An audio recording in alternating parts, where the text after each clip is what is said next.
¿Qué tal? Mi nombre es Ismael Hernández. El siguiente video fue realizado para la materia de teorías del aprendizaje. En este video se abordarán los temas comprendidos durante el desarrollo de la materia. Las dos corrientes principales que se abordan durante el video son el conductismo y el cognoscitivismo. Demos pues inicio con el desarrollo de los temas.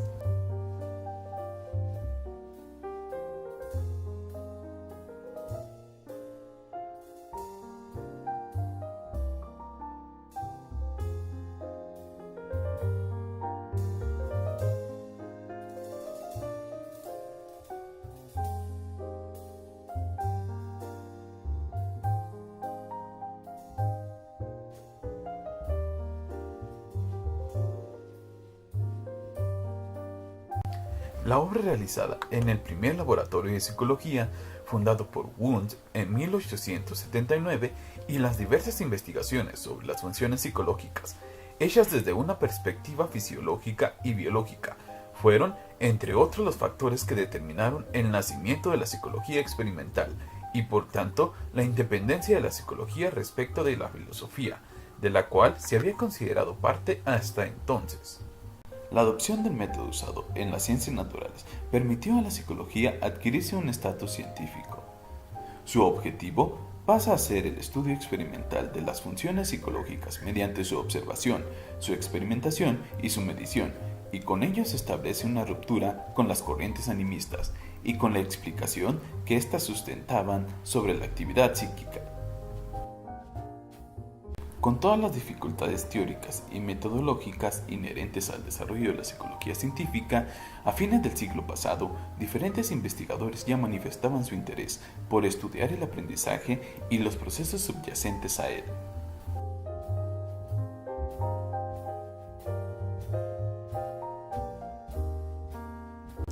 El conductismo ha resultado ser una de las corrientes que más han influido en la psicología contemporánea.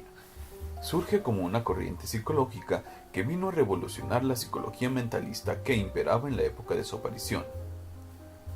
Se dirigió al desarrollo de un sistema de psicología cuyos conceptos y métodos permitieran la realización de investigaciones concretas en el campo de la psicología y que los diferentes estudios sobre los diversos procesos psicológicos pudieran llevarse a cabo en el laboratorio. Creado propiamente por John Watson en 1913, el conductismo se propone rechazar los conceptos mentales tales como la conciencia, sensación, voluntad, imagen y demás, sustituyéndolos por otros apoyados en el paradigma estímulo-respuesta, el cual permite trabajar exclusivamente con eventos observables. El ataque principal de Watson señalaba que estos aspectos psicológicos no eran observables y que por lo tanto no eran objetivos. El uso del método introspectivo degeneraba en argumentos e interpretaciones subjetivas, lo que ponía de manifiesto que la psicología seguía siendo una disciplina especulativa, que no acababa de independizarse de la filosofía y que por ello difícilmente podría lograr el estatus de ciencia. Para Watson, la psicología es una ciencia objetiva y experimental, cuyo tema central es la conducta observable y verificable. La conducta, según él, consiste en respuestas, reacciones del organismo a ciertos sucesos ambientales, denominados estímulos. La respuesta es cualquier movimiento que el organismo manifiesta, y el estímulo es cualquier objeto del medio ambiente capaz de provocar un cambio a nivel fisiológico. Con respecto al aprendizaje, Watson observó que el reflejo condicionado de Pavlov podría servir como un excelente paradigma del aprendizaje, pues aquellos fenómenos no observables que medían entre el estímulo y la respuesta son movimientos también. Sin embargo, rechaza el concepto pavloviano de reforzamiento y sostiene que la relación estímulo-respuesta era fortalecida por las leyes de frecuencia y de la resencia.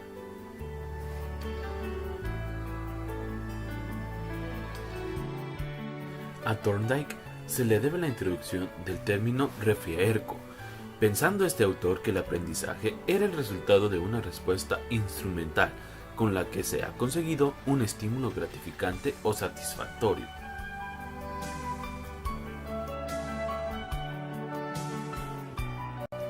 Kuhl opinaba que para que exista aprendizaje no es necesario que exista respuesta, argumentando estas deducciones con conceptos basados en el llamado conductismo molecular.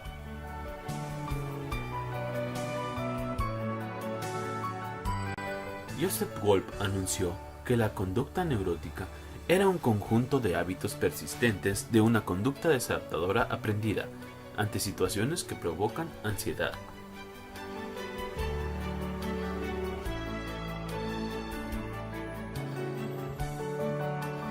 De todos los investigadores del neoconductismo, Skinner es sin lugar a dudas el más sobresaliente. A fines de los años 30, este da a conocer su obra denominada La conducta de los organismos, en donde presenta su teoría conocida como análisis experimental de la conducta. Este mismo investigador, apoyándose en los trabajos de Pavlov y de Watson y siguiendo la línea del neopositivismo, insiste en estudiar solamente la conducta observable y rechaza cualquier método de investigación que no esté basado en la observación. Con su modelo de condicionamiento operante, o también llamado voluntario, explicó el aprendizaje mediante el análisis del comportamiento y su relación con las contingencias de refuerzos, introduciendo el término de modelado de la conducta.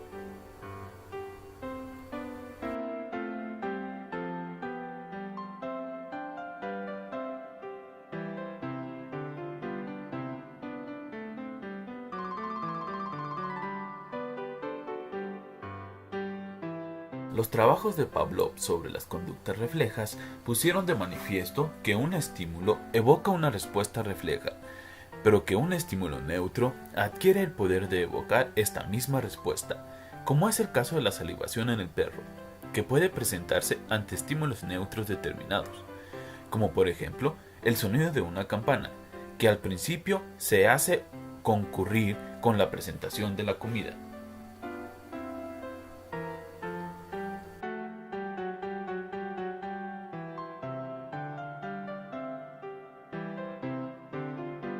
Para este experimento se seleccionó a un niño de 9 meses llamado Albert. Se le examinó para determinar si existía en él un miedo previo a los objetos que se le iban a presentar, en este caso animales con pelo. El examen fue negativo. Lo que sí se identificó fue un miedo a los sonidos fuertes. El experimento inició cuando Albert tenía 11 meses. El diseño era presentarle al pequeño Albert un ratón de color blanco y al mismo tiempo un ruido fuerte, golpeando una barra detrás de la cabeza del niño. Después de varios ensayos, el niño sollozó ante la presencia de una rata y luego mostró generalización del estímulo ante bloques, un perro, lana, un abrigo, etc.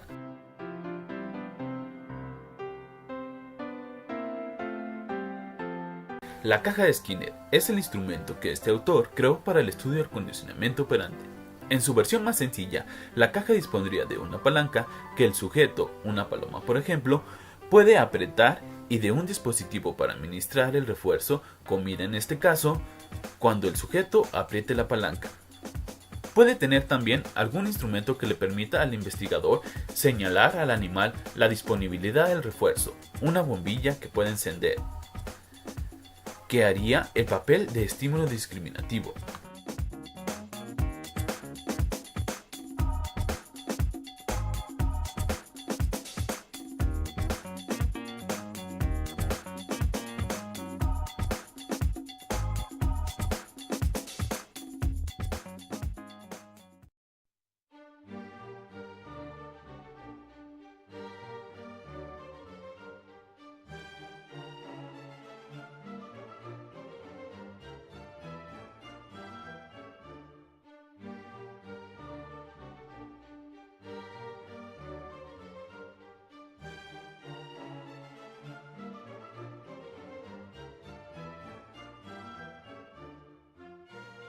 Básicamente el conductismo en todas sus formas reconoce como su tema principal el relativo al aprendizaje, por lo que no es raro que muchas teorías del aprendizaje provengan esencialmente de los trabajos conductistas.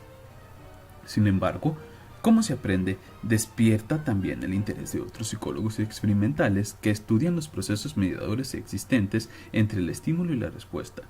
entre los cuales figuran los psicólogos cognoscitivistas, quienes aplican el aprendizaje como almacenamiento de información por periodos largos o como la adquisición de estructuras cognitivas. Los cognoscitivistas concuerdan con los conductistas en no considerar a la psicología como una disciplina animista, por lo que descartan conceptos como mente y conciencia. Los teóricos cognitivistas no ignoran la influencia del medio ambiente, ni la emisión de conductas como factores esenciales del comportamiento. En general, señalan que la conducta es una expresión motora de ciertos integrantes de procesos mediadores como la percepción, los sentimientos, las motivaciones, las vibraciones, etc., que se presentan según la experiencia del individuo. El cognitivismo asume como tarea el estudio científico de los procesos cognitivos que permiten al individuo el manejo y asimilación de la información, de manera objetiva y analítica, con la ayuda de una metodología que permite la comprobación experimental de las hipótesis, apoyándose en una teoría de la medición que permita medir estos procesos.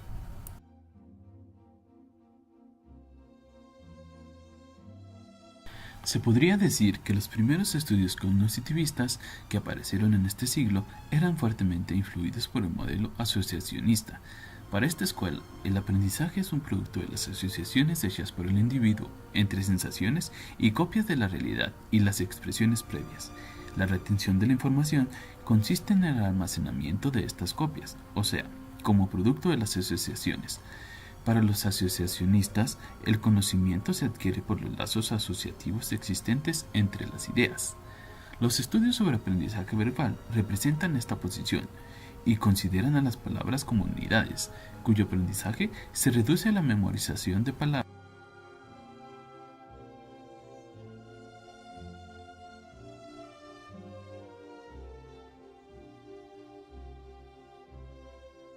El surgimiento de investigadores inspirados en los modelos cibernéticos y en sus principios tiene como finalidad oponerse a la corriente asociacionista y proponer un modelo de explicación basado en la teoría de la información y en el enfoque de sistemas, disciplinas que a partir de la posguerra se desarrollaron en el mundo occidental, influyendo fuertemente en las ciencias. El uso de las computadoras en las ciencias sociales contribuyó a que la psicología cognitivista surgiera con gran fuerza. La computadora digital se emplea como un modelo analógico que permite explicar la dinámica del procesamiento humano de información. En su forma más simple, la computadora se reduce a una entrada de información, un procesador de información, una memoria y a la salida de un producto. La analogía advertida con el procesamiento humano de información permite concluir que este proceso contempla analógicamente los mismos elementos constitutivos que descubre la computadora. Con dicho modelo y de acuerdo al enfoque de sistemas, el procesamiento de información concede gran importancia al estudio de la información y a la estructura en la memoria. En este sentido, la teoría cognitivista da en cuenta de cómo el sujeto procesa, almacena y recupera información, lo que permite también explicar el proceso de aprendizaje. Los componentes del procesamiento de la información en el hombre vienen a ser la entrada de información, la memoria a corto plazo, la memoria a largo plazo, el generador de respuesta y la respuesta.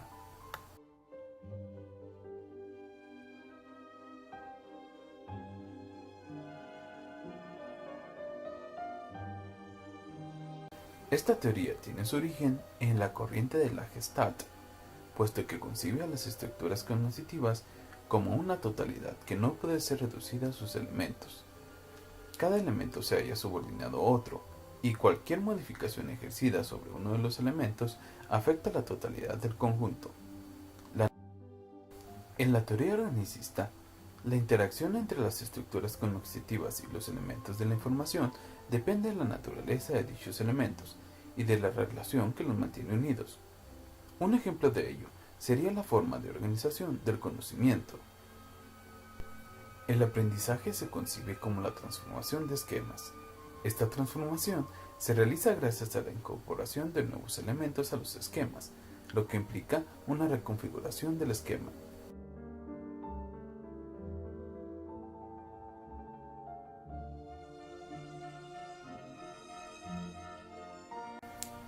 Nacido en Suiza en el año de 1896, Jean Piaget fue un psicólogo y pedagogo conocido por sus trabajos pioneros sobre el desarrollo de la inteligencia en los niños. Sus estudios tuvieron un gran impacto en el campo de la psicología infantil y en la psicología de la educación. Piaget empezó a investigar cómo se forma la mente y se concretó al estudio del desarrollo cognitivo. Pretendía explicar el origen del conocimiento formulando las siguientes preguntas. ¿Qué saben los niños al nacer? ¿Cuándo empiezan a pensar? ¿Cómo adquieren los conceptos de espacio, tiempo, casualidad y conservación del material? Explica el proceso de aprendizaje en términos de adquisición de conocimiento. Establece una marcada diferencia entre la maduración y el aprendizaje. Todo aquel proceso de adquisición de conocimiento en función de la experiencia y sin la participación de factores innatos o hereditarios es explicado en términos de aprendizaje. El aprendizaje no es una manifestación espontánea cuyas formas ya están dadas, sino una unidad indivisible, formada por los procesos de asimilación y acomodación, y el equilibrio existente entre ellas permite la adaptación del individuo al medio cognoscente que lo rodea.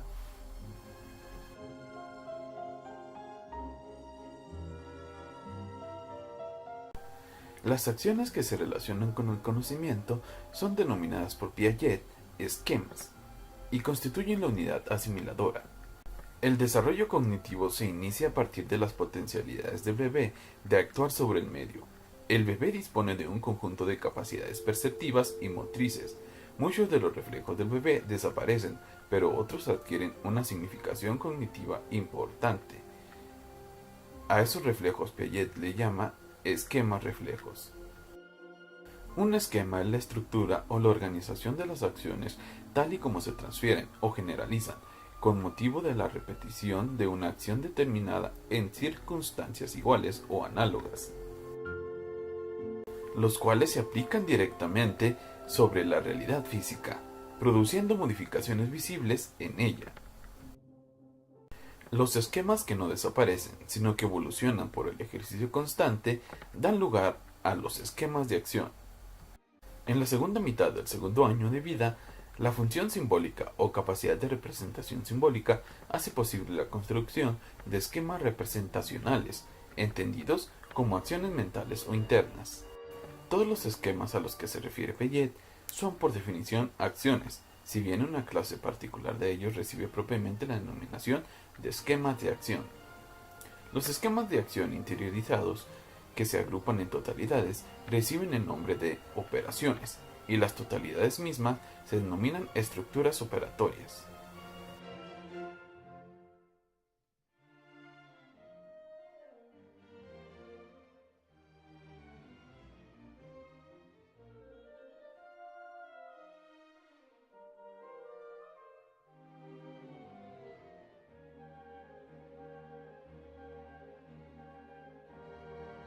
Durante los primeros 24 meses de vida, los bebés ordenan sus experiencias por medio de la vista, el gusto, el olfato y la manipulación, es decir, dependen de los sistemas sensorial y motor. Esta etapa está dividida en 6 subetapas. En ella los niños aún dependen de sus percepciones de la realidad. Pueden resolver problemas mientras puedan percibir los objetos. El logro mayor de esta etapa es la manipulación del ambiente o entorno por medio de símbolos. Se ocupa en juegos imaginativos, usa una escoba para montar a caballo o una muñeca para representar un bebé. Además, hace dibujos que representan la realidad. En esta etapa, el niño puede clasificar objetos, mas no puede comprender que un objeto pertenezca a dos categorías de animales. Su perspectiva del mundo es egocéntrica. Se creen el centro de todos los sucesos, que todas las cosas giren en torno de él, ven la realidad desde su propia perspectiva.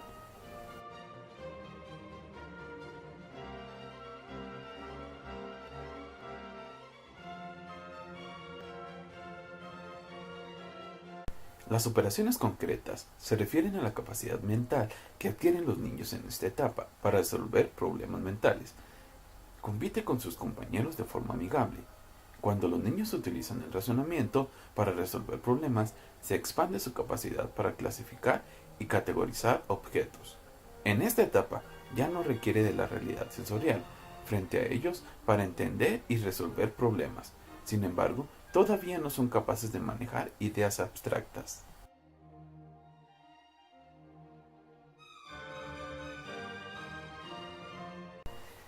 Es en esta etapa en la que los adolescentes pueden comprender la lógica abstracta y utilizarla para resolver problemas. Ya no se limitan al aquí y ahora. El adolescente desarrolla la capacidad para imaginar las posibilidades ante una situación.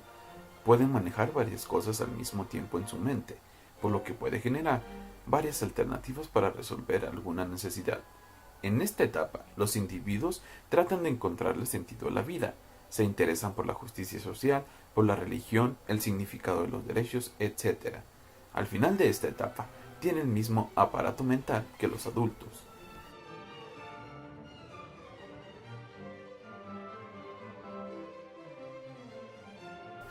No en vano Toulmin ha llamado a Vygotsky el Mozart de la psicología. Su obra, Sinfonía Inacabada, pues en su mayor parte inédita, es extensa, compleja y siempre subyugante.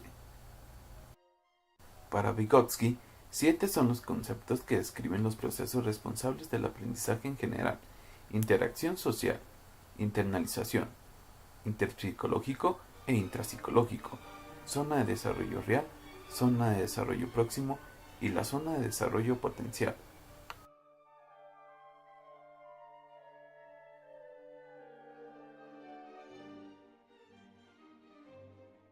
La zona de desarrollo próximo ha sido uno de los conceptos con más aceptación de Vygotsky. Para poder desarrollar dicho concepto es necesario comprender que la zona de desarrollo real es el conjunto de actividades que el niño es capaz de hacer por sí solo, sin la guía y ayuda de otras personas. De igual manera, es necesario establecer la zona de desarrollo potencial, la cual se encuentra determinada a través de la resolución de un problema bajo la guía de un adulto en colaboración de un compañero más capaz. Una vez establecidos los conceptos anteriores, podemos definir a la zona de desarrollo próximo como la distancia entre el nivel real de desarrollo, determinado por la capacidad de resolver independientemente un problema, y el nivel de desarrollo potencial, determinado a través de la resolución de un problema bajo la guía de un adulto o en colaboración con otro compañero más capaz.